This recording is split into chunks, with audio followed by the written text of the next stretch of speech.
Namaskar and Suswagatam. Uh, this is the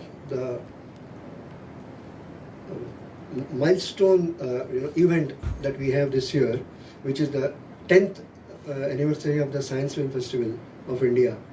And to match this particular milestone, we have a host of different programs that we have organized in this year's SIFI, Science Film Festival of India, which will be Science Film Festival of India 2025. I welcome you all for this curtain raiser, where we are going to give you a little bit of idea of what we are going to cover up in the SciFi 2025. And to that, I will request Professor Godse, the Vice Chairman of our SciFi event, to later on talk about it all. It would be appropriate at this point to actually welcome all the dignitaries who have come here all the way from South Goa onwards, all the way from Calicut as well. So we have Professor Dr. Abdul Salam, who has been the former Vice Chancellor of Calicut University. We also have Sri Ganeshji Bhatt, and along with me, they are all members of the Executive Council of the University of Goa. Today, for some very peculiar reason which we will not be able to explain more about, but because of some compulsion of circumstances, our chairman, the beloved Vice Chancellor of Goa University, has had to proceed to Kochi, and rescheduling of his flight has actually made the entire program topsy-turvy. So you find there was a delay in the program because we were wondering whether he would be able to make it or not. But his wishes, his warmth and his entire dedication to this particular event is always with us, and he has conveyed his bestest of the regards to all of us here for the curtain raiser function. As you all may be aware by now, we are going to have our Science Film Festival of India 2025, the 10th anniversary event, where the inauguration will be done by Dr. with Soumya Swaminathan, an august personality by herself, the former Director General, Vice Chair and Director General of World Health Organization, and Chief Scientist, which was a new post created in her honor when she took over the operations of World Health Organization. And Dr. Soumya Swaminathan happens to be the eldest daughter of Dr. M.S. Swaminathan, the father of the Green Revolution of India, whose 100th birth anniversary, that is, whose centenary we are observing in 2025, which falls in September 2025. And to commemorate all this, we have organized a series of 100 different pre-fest sessions or lectures of eminent scientists and personalities from our eminent partners like NIO and ICAR and of course University of Goa and colleges of Goa University, etc., to be conducted all across the breadth and length of Goa, right from Kankona to northmost tip of Goa, Doda Marga. In this, we will have Dr. Soumya Swaminathan covering the 101st lecture, which is the culmination of all the lectures, where she will be talking about herself, her father, her upbringing, and what Dr. Swaminathan was to us and the world. As one of my very close friends, and many of you will know him, Dr. Jos Romanov Falero, another celebrity in his own way, and an eminent life science scientist, especially in the field of agriculture. He was quite irritated about the fact that I don't know why, but if the same Professor Swaminathan was in the Western countries, he would have been a Nobel laureate. So I then calmed him down. I said, no, don't worry, Dr. Falero. We have our own ways of celebrating our own eminent scientists. I will be feeling in my duties to mention that besides Dr. Salam and Director and Principal of Goa College of Agriculture, with whom I am working at close distance to help us develop a wonderful agricultural ethos in the state of Goa. We have Dr. Arun Saran with us, besides many others, Dr. Manoj Borkar with us, and last but not the least, the most important of today's most eminent of the personalities is the foster son, as I would call it, of Dr. M.S. Swaminathan, Dr. Sanjay Ji Deshmukh. I wish, yeah, and who is of life sciences itself. He has worked with Dr. Untawale, and of course he has worked for almost 5-6 years with Dr. Swaminathan himself, and his sisterly relationship with Dr. Soumyaji and other two sisters of Dr. Swaminathan. We are fortunate that we have Dr. Sanjay Ji with us, and whose keynote address is an immemorable one for the 10th year that we are celebrating, a milestone. Thank you very much, and once again a warm welcome. Namaskar. Thank you, sir. Let me now request the dignitaries on the dais to light the ceremonial lamp, a symbol to ignite the spirit of positive energy and divinity. And speaking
Request Rosit sir to read the one in absentia for the music.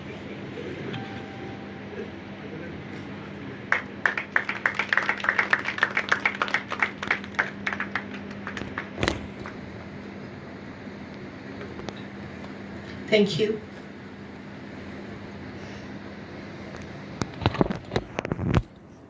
Ladies and gentlemen, I'm honored to introduce to you our very esteemed chief guest, Professor Sanjay Deshmukh.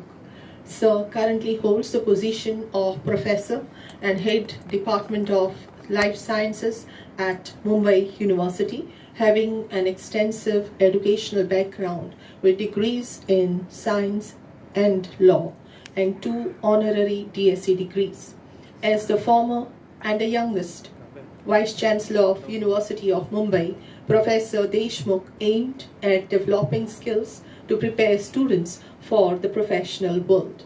Professor Deshmukh's expertise extends beyond national boundaries with extensive research conducted in over 50 countries. He is recognized as a PhD guide in various subjects including geography at Ohio State University, Columbus, USA, and also as a PhD guide in botany, life sciences, biotechnology, and environmental sciences at the University of Mumbai. His policy work, both in National and Environmental Science Academy, the International Society of Science and Technology, LEAD India, and the Society of Biosciences in India, Professor Deshmukh's expertise contributes to various scientific disciplines, establishes himself as who is also the chairman of Sci-Fi 2025, Professor Harilal Menon, He was supposed to preside over this function but couldn't be present because of some emergency. We wish him in his absentia, and of course he has conveyed his good wishes for this program. Let me also introduce to you the present experience as a member of Standing and Steering Committee, NEP SCF Goa. Also, he is the chairman of Interdisciplinary Areas, NEP SCF. He is advisor to CM's CARE program. He is a mentorship. I also acknowledge, we all in fact acknowledge the presence of the former Vice Chancellor, University of Calicut, Professor Abdul Salam. We welcome you, sir, for this event. We also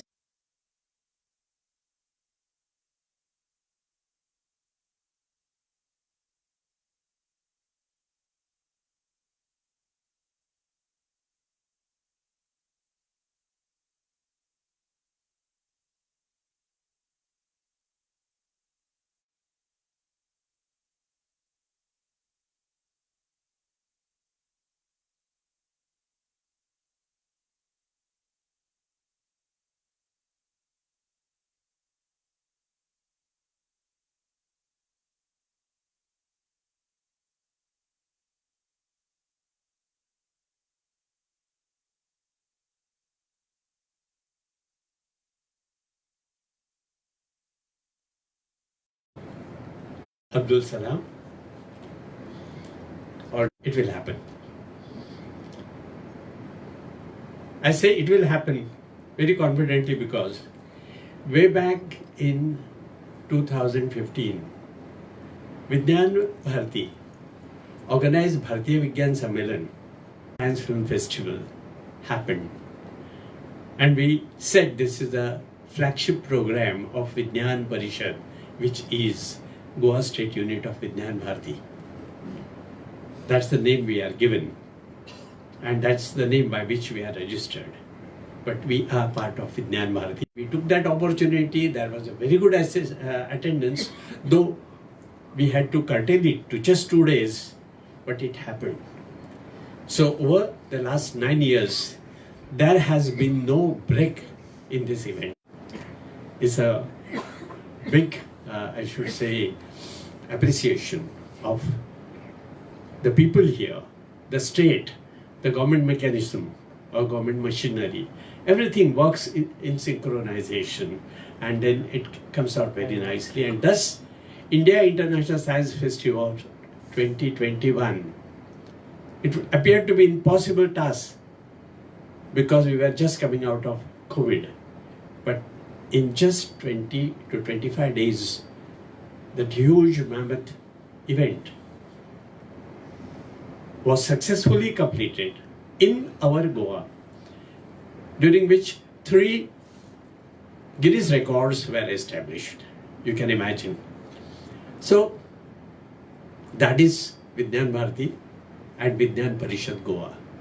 There are several activities. I will not talk about it now. But what are we going to do this year? What is special about this year? Every year for the Science Festival, there is a theme. Like 1 year there was something about taking innovation to the people. 1 year that was about application of the Panchamahabhutas in the day-to-day life, scientific application. So by these thoughts we go to the people, because as has been already told, that this is Swadeshi science movement. We are not just talking about what was done by Kadad and say Brahmagupta. We are also talking about people here who are here or who are just here until recently, and they have contributed so much to science, though world may not say anything, but they have changed our life. And thus this year, M.S. Swaminathan, the great personality, who is considered to be father of Green Revolution in India, and those who are born in 60s will know that in their childhood there used to be ration shops and people stood in queue to get rice and wheat, and that wheat used to be such third-rate quality that today you will not even touch it. But it was like something given to the beggar. We were considered beggars. And then associating with Dr. Borlaug and with the help of Indian Council of Agricultural Research, the scientists, our teams, very sincerely there was an effort, and India became a producer who can give to others. And this was a change. And today you know that India often dictates diplomatically, saying that if you are against us, we will not give you wheat. We can say that because we have it. If we did not have wheat, and if we were begging around, would you have been able to say that? No. But we are masters now. Well, credit goes to such personalities, not one, but so many more.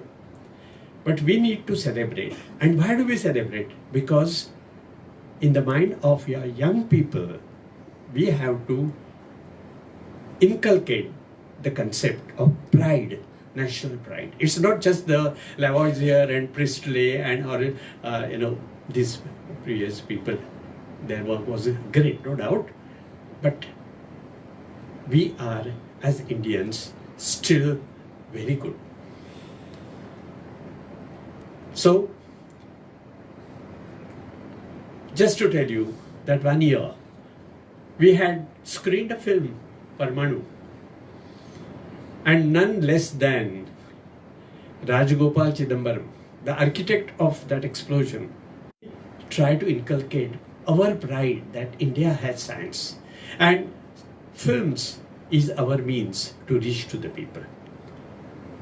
Now,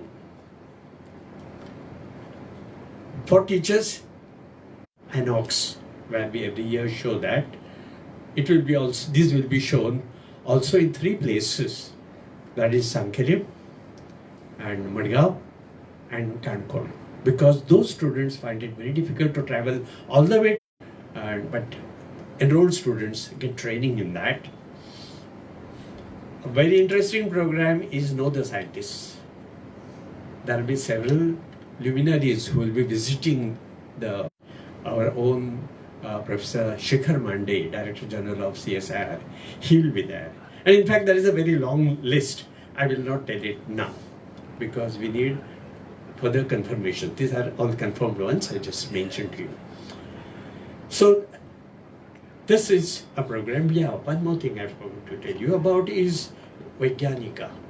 See, the village students, especially from the remote corners, Saptari or Sangye or Kankorn, there are places where children cannot do hands-on experiments. And we need to bring them into the field of science, attract them there. So for them, there is a 2 days workshops devoted to the students and in various sciences. Of course, this is all focused at school students, this particular one. So it is a student science village called as Vaigyanika. So like this, we have several events. A few more may be added. Nothing will be less from this list. A few may be added as per our, greater reach to different places. So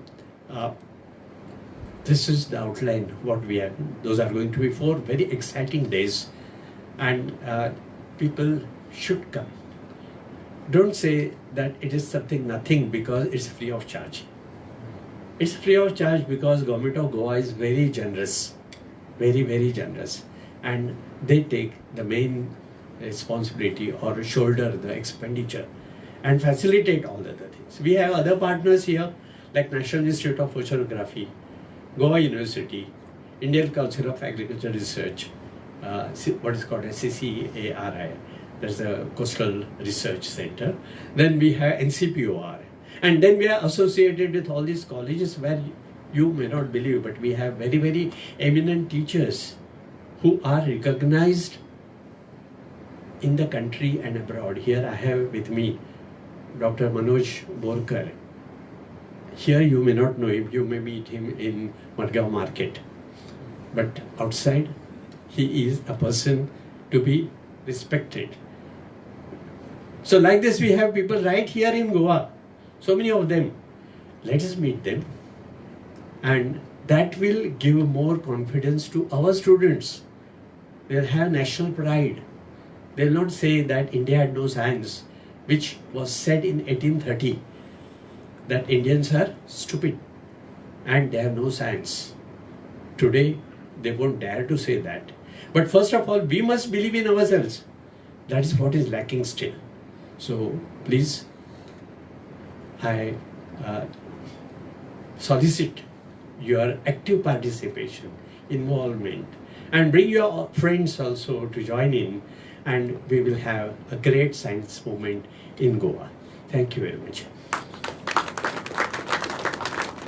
Thank you very much, sir, for building up the right excitement for the Sci-Fi 2025, yet to be in 2 months only.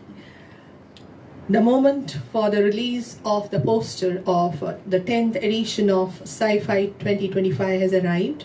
I request the dignitaries on the dais to accept the honor to release the poster.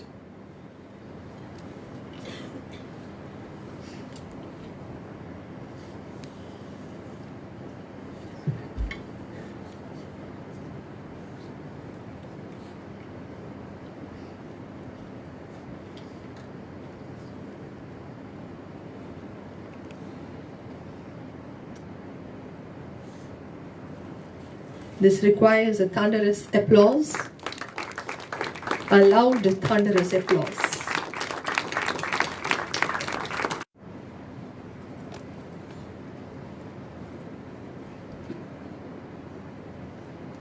Thank you very much, sir. Shortage of food in the World War II or the famine of Bengal seeded a question in one mind. How can knowledge in science be applied to eradicate hunger and poverty? And that mind preferred to take up studies in agriculture, despite medicine and engineering being highly respected degrees those days. Whom did this mind, devotion, passion belong to, which made our country achieve security in food production? Let us know more from his own student.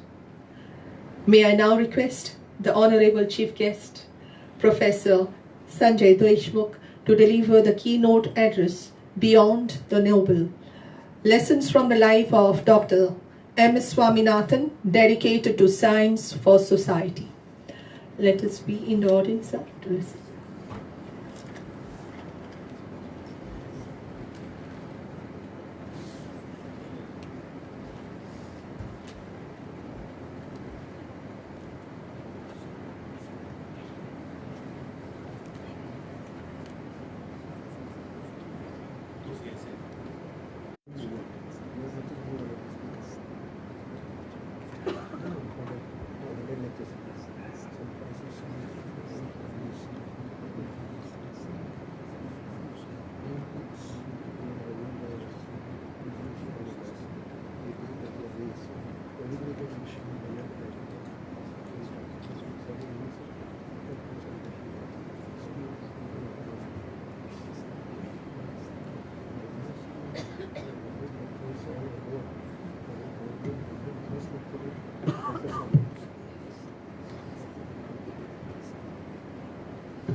नमस्कार आणि शुभ संध्या.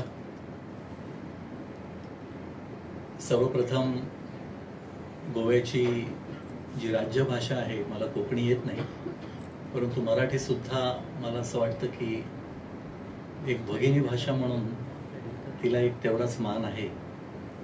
आणि म्हणून एक 2-3 मिनिटं मला असं वाटतं की मी मराठीत बोललं तर ते संयुक्तिक ठरेल, आणि त्यानंतर अर्थात मी इंग्रजीत माझं बोलणं सुरू करेन.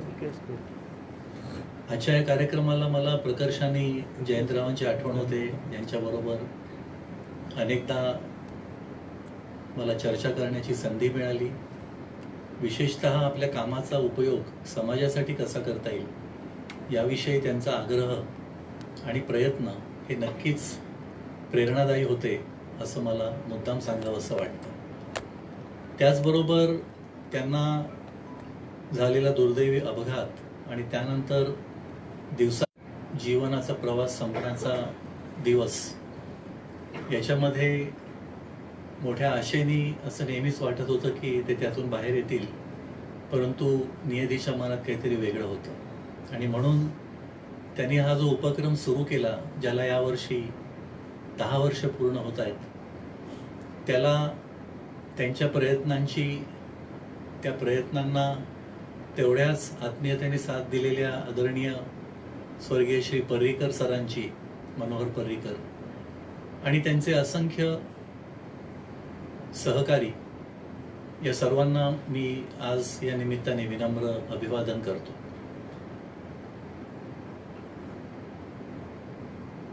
Honorable chairperson of this event, who was going to preside over this program, Honorable Professor Menon sir, we met in the afternoon, and for want of deviation of his flight, which was scheduled to leave at 8:45 p.m., but he was informed that the overbooking of the flight has necessitated a situation where he has to take an alternative flight arranged by the concerned airline at 4 o'clock, 5 hours ahead of his scheduled time.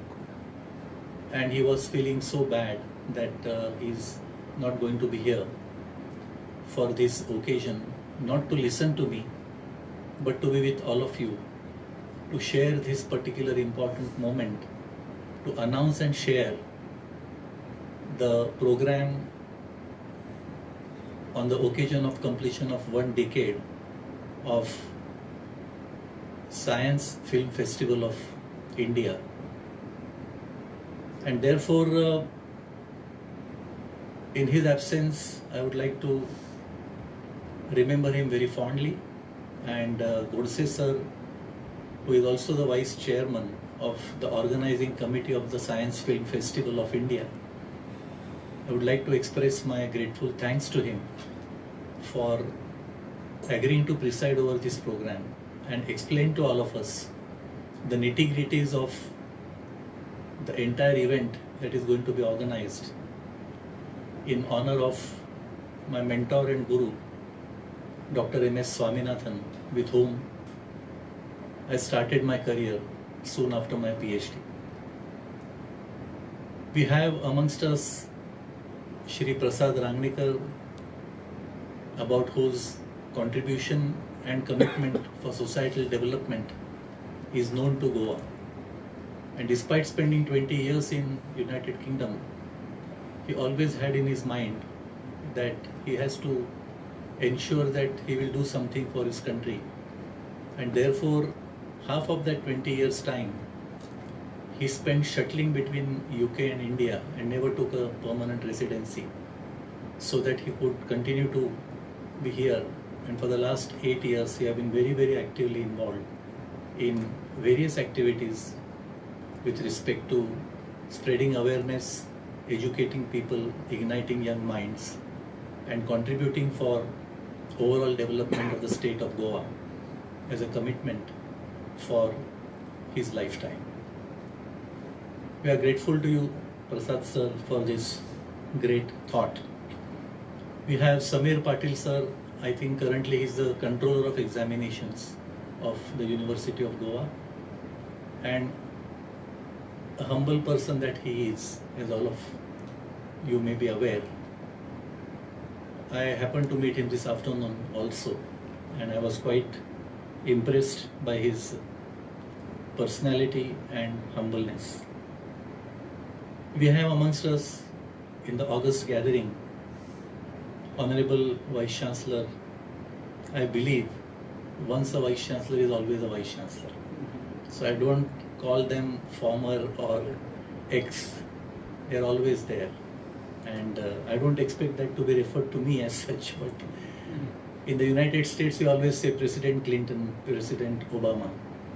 I think we should start practicing that, because it is only appropriate to refer to eminent personalities who lead the universities and are guardians of thousands of young minds whose careers and life they continue to shape.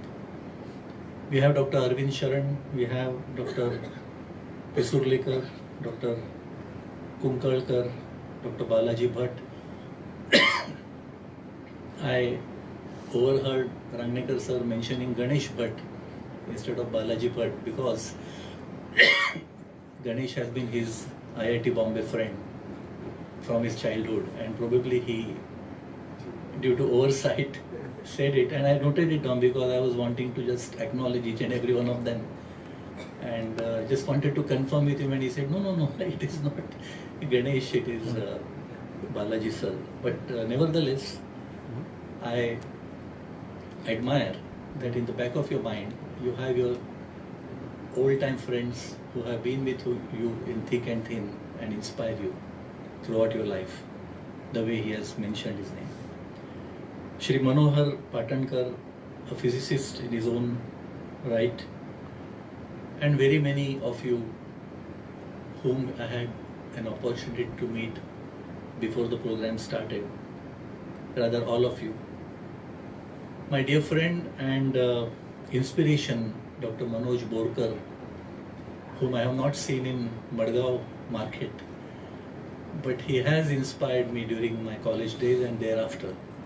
And I'm astonished by the way he has developed himself and the generation of girls, because he teaches in Carmel College, that's why I'm talking about girls. And one of the most outstanding scholars that I have come across in my life, not because he's my friend, but as a third person when I look at the talent that is around in our country. He deserves to be at a different level instead of where he is today. Of course, it is also a very coveted position of professor, but he could be at a different level had he picked up and got some of the opportunities which probably the destiny had different thought in mind. And I must tell you that probably 5 to 10 years from now, and you will remember me if that happens, I'm sure it will happen. And Manoj could be one of the Jnanapith awardees for the contribution of his poems to the literary world of Konkani language. The way he has been conceiving and writing poems in Konkani, I don't know Konkani much, but I can only compare that by feeling the meaning of those words, which I try to understand what they are. I remember Visa Khandekar or Binda Karandikar, and I'm sure Manoj is going to be there one day. His wife Nama is here, and many friends of mine who are here. I have my old-time friend Miss Sucheta Naik, and I was thinking that this voice can be a voice in the United Nations, where in that August gathering, if you look at the way the pronunciation, the pitching, and the depth of feelings with which this comparing has been done, I think it is very important that we have people who with their commitment and zeal to express themselves effectively can make a difference. And therefore I feel that there has been a lot of expectation. A bar has already been raised by my predecessors who spoke before me. And I have a greater responsibility to talk about somebody. I do not know whether I deserve to be called his foster son, but yes, whatever I am today is only and only because of a person called Dr. M.S. Swaminathan. And it's a great privilege that I am here before you to deliver the first of the 100 lectures or orations that are going to be conducted by the Vigyan Parishad of Goa in honor of the birth centennial year of Dr. M.S. Swaminathan, which began on 7th of August this year, where if alive he would have completed 99 years. And it's a great initiative, and I must congratulate the government of Goa for this initiative taken by Vigyan Parishad, supported wholeheartedly, and the partner organizations including NIO and many colleges who are partners, along with several NGOs who are contributing to this particular unique event that will be celebrated over the next 2 months to begin with, and it will continue till 7th of August and beyond. We had a very inspiring divine invocation by Miss Kale, and despite the fact that there was no background Tanpura recorded version, it conveyed that Goddess Saraswati is very much around in the ambience of this hall, and she was able to invoke her by her divine voice. We are grateful to you, madam.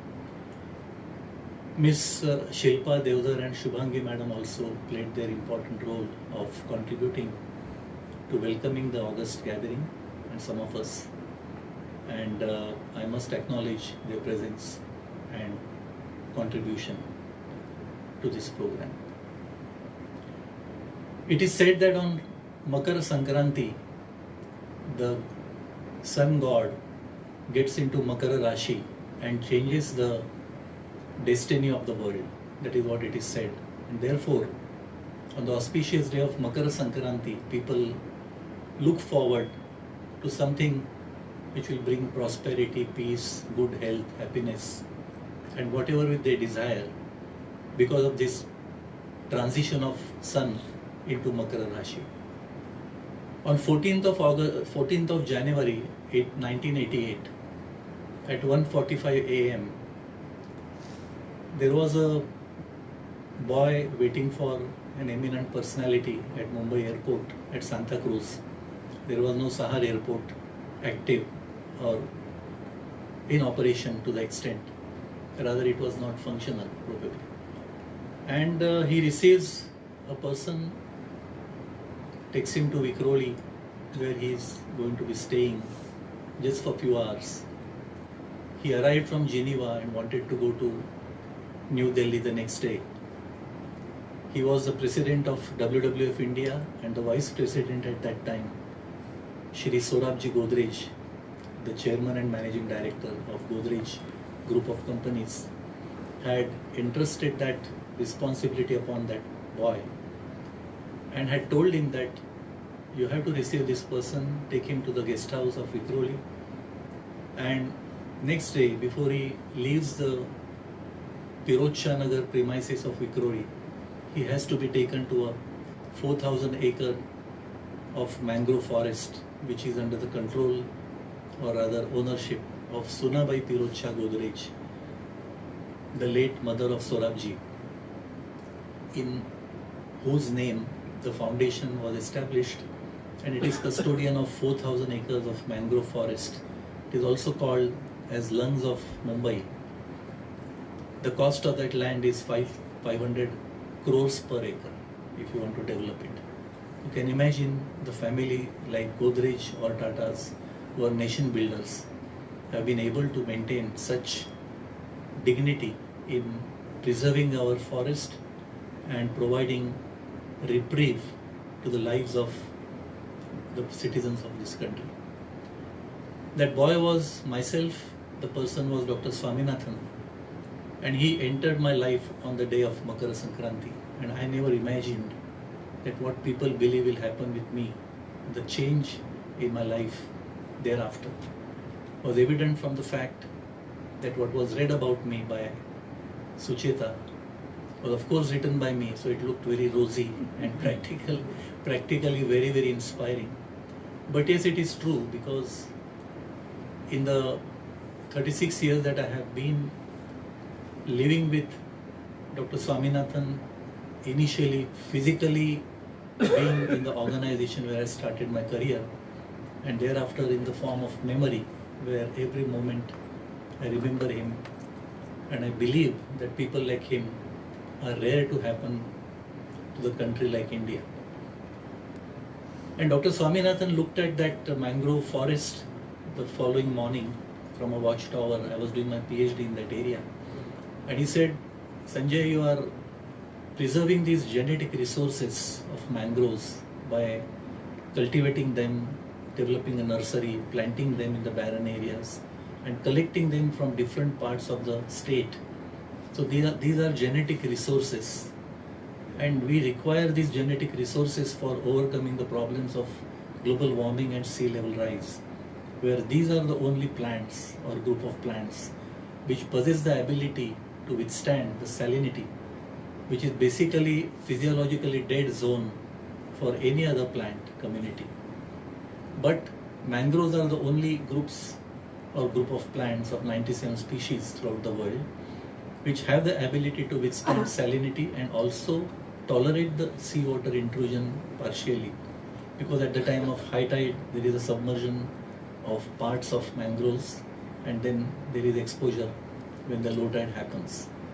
And that gave birth to a concept of development of transgenic plants by identification of candidate genes from mangrove forests. And he asked me, Sanjay, will you work with me? He had received the $1 million award just the previous year, which is called the Alternate Nobel Prize in the field of agriculture, the World Food Prize. And with that, he set up his own foundation, and he wanted people to join him to complement the efforts of the government of India to conduct research and developmental work, which will only supplement the efforts and achieve what we call it as sustainable development through research from lab to land. And I had applied for a fellowship at Miami. I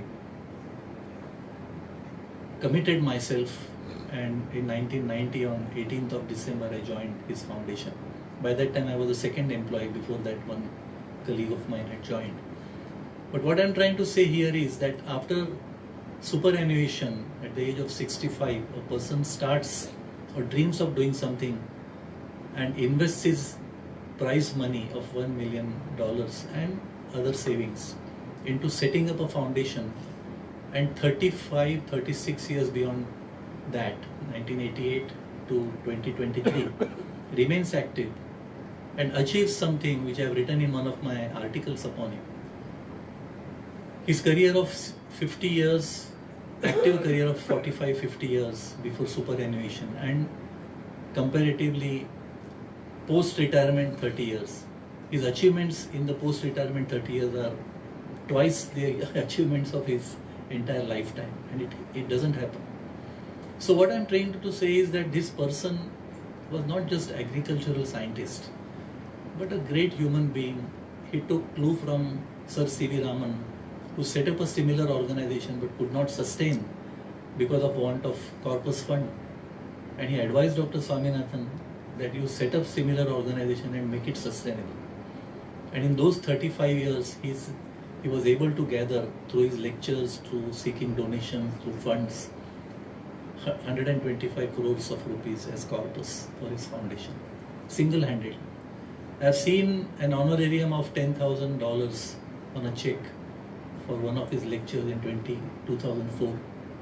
You can imagine the level at which this person was able to gather funds, and entire amount that he was able to accrue such efforts was part, and then of course he merged with nature on 28th of September last year. What I'm trying to say is not importance about what I have achieved or what I have been able to accomplish, but through the 11 slides that I have prepared, there are hardly 11 slides I want to show you, and the angles, the way in which he lived, the way in which he perceived his commitment to the nation. It was mentioned by Sucheta about the Bengal famine, and that was one of the turning points of his life. He had done his BSc Botany and then BSc Agriculture, and then he was selected for UPSC and he was granted IPS. But instead of going to Missouri, he chose to go to UK and Holland, of course, by ship, and do his PhD over there, and then of course went to US and came back. So this is the way in which people perceive. His father was a very eminent doctor in Kumbhakona, and he had seen his father contributing to providing a second life to the patients that he treated. And this Bengal famine was a turning point in his life, where he chose to opt for a career where there was no future, known future for anybody who ventured into getting into agriculture sector. But yes, the then Prime Minister was very keen that the talent of our country should be contributing for building nation. And Dr. Swaminathan, along with people like Hobi Bhabha, then Vikram Sarabhai, so many such eminent, and of course the industrial families like Tata and Birlas and Godrej's, I think they built this nation over the period of time. But the most important contribution, I feel, that the dwarf varieties of wheat which were developed by Norman Borlaug were, of course, in the cold storage. They were developed, but America did not want them. There was no requirement. And the potential of those were identified or felt by Dr. Swaminathan a few years after they were developed, and recommended to our team of politicians led by Sir Shri C. Subramaniam, who was the agriculture minister, our own Anna Sahib Shinde from Vidarbha region, who was state minister for agriculture for over 11 years, who really contributed a great deal to defining policies along with Sir Shri Subramaniam. And those policies, along with the financial brain of Shri Bhutalingam, who was the finance secretary of Pandit Jawaharlal Nehru, I think they were the political and financial brain behind Green Revolution, and of course Dr. Swaminathan was a scientific brain. And within 4 years, between 1965 and 1969, the productivity of our nation was so much that in the preceding 4,000 years collectively, if you calculate the total production of India in the preceding 4,000 years, that was matched by 4 years of Green Revolution crops. So there may be a discussion, debate on whether Green Revolution was required, whether it brought true benefit to the nation or it spoiled the soil health and so on. But I personally, and the world would, the history will always remember that it was a need of the hour, and Dr. Swaminathan contributed to that to a level, and he was so visionary that within 4 years after that, I think in 1971 Varanasi Science Congress, Indian Science Congress, he mentioned that now the Green Revolution has happened. We'll have to look at going back to our roots and look at the integrated intensive farming systems, where the evergreen revolution will have to be the future of our country. And you must have seen in the speeches of the Honorable President of India in mid-90s, there was a mention of evergreen revolution, which was envisioned by Dr. Swaminathan, even before taking fruits of Green Revolution to the extent that we have been doing it today. I personally feel that such visionary outlook, the World Food Prize, he was chairman of the World Food Prize Selection Committee, and in an unprecedented move, he ensured that a World Food Prize is given to a person who had not even completed his matriculation, but ensured that the seeds which were important from the point of view of green technology, green revolution, were brought in market in the form of genetically modified seeds, or what we call it as hybrid seeds. And the spread of that message on bicycle by selling the seeds from village to village, he ensured that person would be a strong candidate for getting World Food Prize. It cannot happen in today's context. In 86 he got the World Food Prize, that was the first. Then he became the chairman of the selection committee. And he ensured that that person who had gone to jail after 8th standard for the call of quit India and other things, and his name is Shri Badrinarayan Barwale, the chairman of Mahiko. So you can imagine the way he has been able to conceive and consult the conglomeration of scientists and convince them that, look, this is the way you should look at the world. Education is not the only solution, but yes, education is important. But the application of your thoughts for societal development is something which is extremely important, and it requires such recognition. Even the Nobel Prize written speech Norman Borlaug delivered in 71, I think he got Nobel Prize. Dr. Swaminathan was in the audience, and he ensured in revolution. Even before India, Eastern African region, Pakistan and Eastern Asian region, they had started this activity, but India was able to prove that it was not a fluke, that it became self-sufficient. And as Godse sir mentioned about the quality of wheat, they must have been young generation those days, we were not even born, how that wheat would be tasting and how they would be procuring it in the queues in front of the ration shops. So I think this is something which we have to understand. You must be aware about one of the first bureaucrats, Dr. T.N. Seshan. He was the first among the many Indians who received the Magsaysay Award. And you know how he got it? He got it because of his ability, because of his competence. But you require somebody to identify that ability. And Dr. Swaminathan was the chairman of the Magsaysay Award selection committee. And year after T.N. Seshan got it, one Indian every year is getting it after that. And Dr. Swaminathan, then Prakash Amte, he had gone to meet Baba Amte. He was on bed in the later years of his life. He saw the work and just met him once and saw the entire project of Himal Kasa. That year, Prakash Amte sir got Magsaysay Award. So father and son duo. I think there are so many examples. 85 honorary doctorates, out of which more than 52 he has received after 1988, when he had already retired. And at least 150 honorary doctorates he refused to receive. Otherwise, every university out of 1131 that we have in India would have felt privileged to give him honorary DSc, because they would be honored by giving a DSc. I was very fortunate during my tenure as a Vice Chancellor. He became the only 29th person in the 160 years, those days, history of university to receive that award, DSc. And Dr. Swaminathan sir was in tears. He said, my own university, Madras University, never gave me honorary DSc because I am Brahmin. So there was a spirit in Tamil Nadu which still prevails, that you judge the person based on in which family is born. And that's what is happening in the Western world. As somebody rightly says, he would have got Nobel by that time for the work that was done. Even the work that we did through this project, and my colleague Dr. Ajay Parida, identification of those candidate genes and developing varieties of rice which will survive in salt water and give the same production. It's a miracle, but you know, that recognition is not there. So the slide which I want to show you is beyond this. He has 3 daughters. He never felt he should have a son. And all the 3 daughters, Soumya, the eldest, she was the first who became the DG of ICMR, the Indian Council of Medical Research. She was the director of Tuberculosis Research Institute in Chennai for several years, a product of AFMC Pune.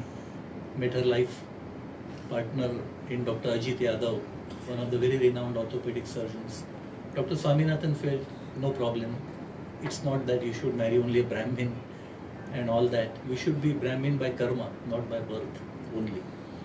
Second daughter, Madhura, an eminent agricultural economist, found her match in Dr. Ramachandran, and he is from Kerala. He is now currently the Deputy Chairman of Planning Commission of Kerala. Youngest daughter Nitya is in Norwich currently, Professor of Humanities. Her husband Sudhir Rao is from Andhra. They were in Anand, Irma. So this is the way this entire family, his wife Meena Swaminathan, she was a great educationist and looked through educating young girl children and women through the street plays and through different devices which will educate them. And there was a form like our what we call it as in Konkan Dashavatar, there is a form, it is called Kattai Kutta, and through that dance form, performing art, she was able to bring in that transformation. And she happened to be the daughter of Shri Bhutalingam, who was the finance secretary of Pandit Nehru. So an entirely committed family to the cause. And so I feel personally, if you Google, you will never find a Nobel laureate with 85 honorary DSCs or doctorates. So Nobel is not just important, but yes, he was much deserving candidate for that. And 27 years, I remember from 1988, every year at least 20-25 countries would nominate him for Nobel Prize. He couldn't get it. But nevertheless, I want to mention all this because this is one occasion where all of us will understand that agricultural scientists can be so much important to the world. There was we were talking about sustainability. You know, before that, Prime Minister Indira Gandhi was the one who talked about poverty is linked with environment. We have tropical belt of our world. 77% of our biodiversity is the tropical belt. But 77% of the world who are under poverty line, they are also in the tropical belt. So the biodiversity rich nations are economically poor. And that was first voiced in Stockholm Conference in 72. And in 92, when we had this UNCED at Rio, people started talking about sustainability. I think the sustainability word itself was coined in a way that it needed an Guyana. The president of Guyana had offered 1 million hectares of untouched forest. If you fly over the forest, you will not see the ground. That was a kind of 100% plant cover. And he offered 1 million hectares of forest, stating that I am offering this to the world. You use it and tell us the definition, how it is actually implemented in terms of sustainable utilization of our resources. So the committee was chaired by Dr. Swaminathan. I was at that time with him. I joined Swaminathan Foundation. And the committee flew over through the helicopter and inspected that area and came out with a document. So look at sustainable practices, providing solutions to the world, identifying processes for peace, where the committee which is called Pugwash Foundation, there was a foundation set up by Nobel laureates to overcome the problems of world wars, which were basically an outcome of E is equal to mc square. Einstein had developed the formula, and then you know the ill effects of the atom bomb and so on. So to nullify that, this committee was set up. Dr. Swaminathan was the only person who became the chairman who was not a Nobel laureate. So to that level, world required him, and he was always there to help the world for whatever purpose it could be, whether it is beneficial to India or not. He was always available. So from population problems to hunger to setting up institutions to building young minds to provide exposure to people who would not even think of doing something in life, but he touched the lives of those, and I think it was rest is history. I'm not just giving my own example because I'm a very small individual, but yes, I think there was a great transformation that has happened in several people. I came back to Mumbai after 5 years because my commitment to my parents was there, that I would be with them. And Dr. Swaminathan was astonished that in my generation people have commitment to doing something with their parents and being with them till they are around. And I didn't go abroad, but I traveled 80 times out of India in my life. And thanks to those qualities which were imbibed within me by Dr. Swaminathan. Manoj is one such example. Never left his parents, never took up a university job because he wanted to be closer to them. And he wanted to be rushing whenever they required. So he said, no, university job will be a little far away from. How many people will do that? But nevertheless, I think let us look at these slides because we are talking about the life and work of Dr. Swaminathan. And I want you to look at these slides.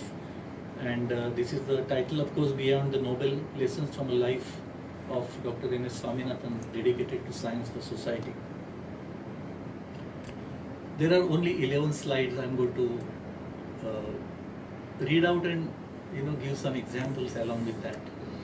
The central theme of his life in this presentation, I may be delivering 25 lectures in next 22 months that Vigyan Parishad is planning, and it will be a privilege to talk on 25 different aspects of Dr. Swaminathan's contribution. So this is just an overview, and I'll come back again to talk to the children of schools and colleges. The key insights: science with a human face. Dr. Swaminathan emphasized the fusion of science with empathy and social equity. The organization that he set up was called M.S. Swaminathan Foundation, where the Center for Sustainable Agriculture and Rural Development was the name of the registered center through his foundation. His work had global relevance, where agricultural innovations addressed food insecurity far beyond India. A legacy beyond awards. As I said, he received so many awards, and they were innumerable. NBPGR, which was set up, but the time when we had Green Revolution, there were at least 75,000 varieties of only one crop, like rice, and they are called, what we call it as land races, which were preserved by our communities, and they were useful for overcoming any problem in respective agroclimatic regions of our country. But he envisaged that these varieties are going to be lost if the Green Revolution is going to take place. And he set up the gene banks, but by that time we did not have that much capacity to hold that kind of collection. So he ensured that through IRI, the International Rice Research Institute, 55,000 of those land races were preserved in the form of genetic resources. And in Svalbard, one of the Scandinavian regions, where this village Svalbard, where the gene bank for the global community of agricultural scientists and the communities was established, where 300 million samples could be stored there and they can be freely accessible by the people who would keep there. That was the kind of vision, because he felt that due to any reason, if we lose our genetic resources, then how do we overcome that? For mangroves, he was the first to talk about overcoming global warming and sea level rise, because these are the only communities which could give you those salt tolerant genes. Later on, our foundation conducted research on drought tolerant plants like acacia and that is babur, Veda babur they call it in Marathi. And they were able to transform some of the plants for 32 days of